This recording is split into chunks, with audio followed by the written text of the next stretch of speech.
Nyan, hoka ASN yang nari Aceh. Nyan awaron karena perintah yang mbak pemerintah Aceh. Sebayang raya kalinya. Rentik lah bekah kena bu. Berat kah buat. Nan cana buka konser mandum sang man seluruh Aceh. Sebayang aja li. Nyam tiga-tiga tak ASN. Benar rencana sebayang raya kalinya. Yang perintah atasan.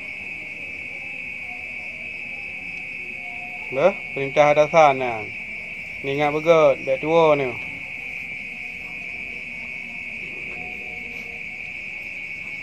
Padahal dia tak kalah MUI je ke perah sebayang raya. Ana masalah ke perah sebayang raya. Tapi ronyo karena lawan dapat baca berita ke perah li PLT ke benua kedanya ASN kah hanya sebayang raya.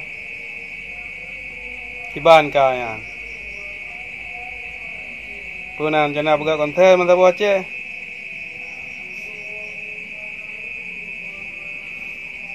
Berat ju ke peraturan dia tak. Kamerun tu dia tak peraturan. Corona betul corona. Dah dengar corona. Kita patih peraturan awaknya. Tetapi orangnya putar kai pelaku. Pasal yang nak keuntungan kawayan je apa buat. Bak bandara padu mentang urang ke. Hana ke saya tu bandara. Bak Suzuya. Bak supermarket raya. Cukup ramai mentang urang hana ke saya tam. Bak pasai dajak cukup ramai-ramai urang inan masker tang pakai sapu tang pakai. Je lah ke. Ini masalah peraturan. Tapi masalah agama.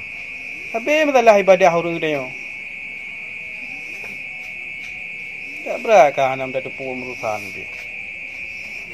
Maka ini lagi perkara yang ipegak konsernya. Tak buat media yang nak pegah khabar cerita orang Kuyunu yang dari Aceh Timur kan. Ni lain kah nam tidak api.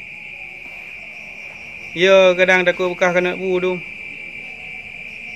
Tak berakah pelangu kali yang. Tak urang kau carang-carang tu. Tapi hana yang termikir, hana yang betul-betul fikir. Dia fikir baik melanggar dengan peraturan po tu, baik melanggar dengan rakyat. Mereka kan bergelih fikiran kata dua ainan gaji kala. Fasilitas kasih baby. Dah lah yang kurang orang roh ni nak. Kau hana buka fikiran yang gelih. Tak berat dia muka. Baik Meceh ke dia cara orang ibadat orang Islam mentong. Yang batasi memendum lagi mana. Tapi bak tempat lain kan jit. Bak bandara. Nam ni kan jit nutup. Ni pegak aturan nutup bandara. Bak supermarket. Nutup supermarket. Maka haji kamu ni kan hanam petih aturan, cik petih aturan.